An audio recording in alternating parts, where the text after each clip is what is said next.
Welcome to Pimpy's Investment Chat, where we keep investment talk simple. And here's your host, Pimpy. What is going on out there, peeps? All right, a lot of people are asking me a lot about Article 140 of the Constitution of Iraq. They want to know what it is. I try to oversimplify it, and I thought to myself, nah, let's not do it that way. Let's just go ahead and get into the details so people have an understanding. So let's get into this so you guys understand Article 140 and why there's so much tension between Kurdistan and Iraq over this, all right? Okay, Article 140. So Iraq Kurdistan is that part of northern Iraq that borders Turkey to the north, Syrian to the west, and Iran to the east. Following the 1991 Gulf War and the subsequent Kurdish popular uprising, the former Iraqi regime retaliated with a vicious onslaught that drove tens of thousands of families from their homes into neighboring countries. Those are the ones that are called the displaced. That's why you hear all the time the UN or somebody talking about, Iraq has got to do something with the displaced families. Under pressure from the media and public opinion, and as called for by the UN Security Council Resolution 688, the government of the United States, United Kingdom, and France intervened along with other governments to establish a no-fly zone and safe haven in April of 1991 that allowed the refugees to return to their homes. In an effort to intimidate the people and to create a power vacuum, later in 1991, the former Iraqi regime unilaterally withdrew its forces and administration from many areas of Iraqi Kurdistan. So, in 1992, the people of Iraq Kurdistan held their first free general election. As a result, the Kurdistan National Assembly recently renamed the Iraqi Kurdistan Parliament and the Kurdistan Regional Government were established. These were the first internationally observed elections in Iraq. All these events led to the establishment of a demarcation line that separated the KRG administered areas from the rest of Iraq. This article line did not determine the real boundaries of Iraq Kurdistan. The line cuts through Iraq Kurdistan separately out more than 40% of the territory that has been predominantly Kurdish and subject to extreme abuse from the former regime. This area also includes significant numbers of Arabs, Turkmens, Christians. Tens of thousands of Kurdish families were expelled from these areas, notably from Kirkuk, and replaced by Arabs from southern Iraq. So this is where they're talking about. Right now, this is currently Kurdistan. See this? This is the disputed area. This is what they have to get settled. This is part of the Article 140. This right here. They have to come up with agreement about this. Now, from my understanding, Kurdistan is in control of this. They get to determine their own future. So this is going to be interesting to see how this plays out. Now you can understand why there's so much tension between Iraq and Kurdistan is, look at here, Sinjar, Mosul, Kirkuk. A lot of oil fields are out in here. Even though the Supreme Court said it was unconstitutional and illegal to have those oil fields and making money off them, this is going to be interesting to see how this plays out, because that's also part of the negotiations, is who has the rights to that oil. So this is what Article 140 is about.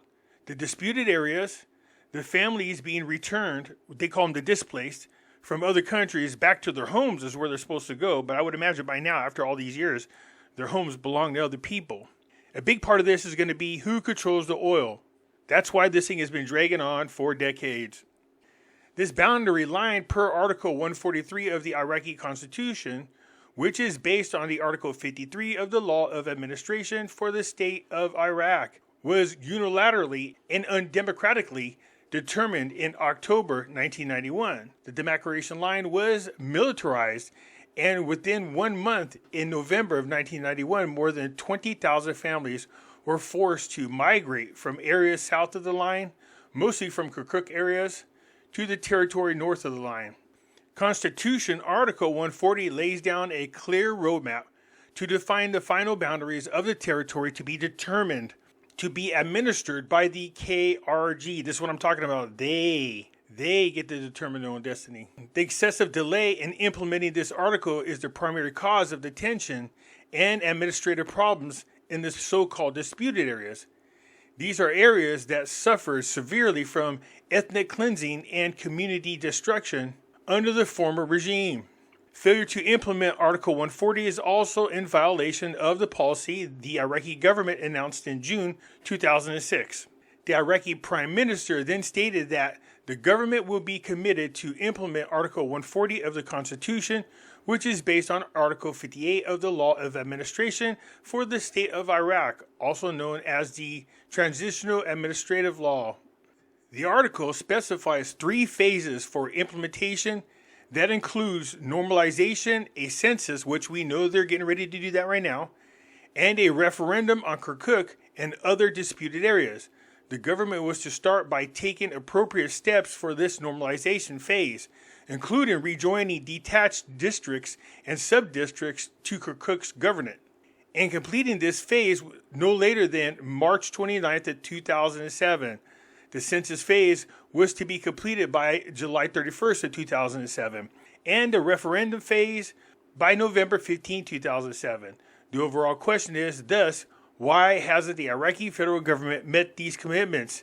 Since 2003, successive Iraqi governments have failed to implement this constitutional article. Following the 2003 war, the Kurdistan leadership took an active part in rebuilding a new Iraq, including participation in the process of drafting the country's permanent constitution. The constitution, which was overwhelmingly approved in a countrywide referendum, recognized the Kurdistan region as a federal region within a sovereign and independent Iraq. Kurdistan's regional president, Barzani, has repeatedly called for the implementation of Article 140 and has shown considerable flexibility in this regard. The president and the other Iraqi Kurdistan authorities have so far agreed to repeated delays and postponements of this article. Yeah, I would say so. The Iraqi federal government has a legal and moral responsibility to implement this article and to allow the people of these areas to decide their future. The Kurdistan region will not waver in its efforts to see the status of these areas resolved peacefully through Article 140.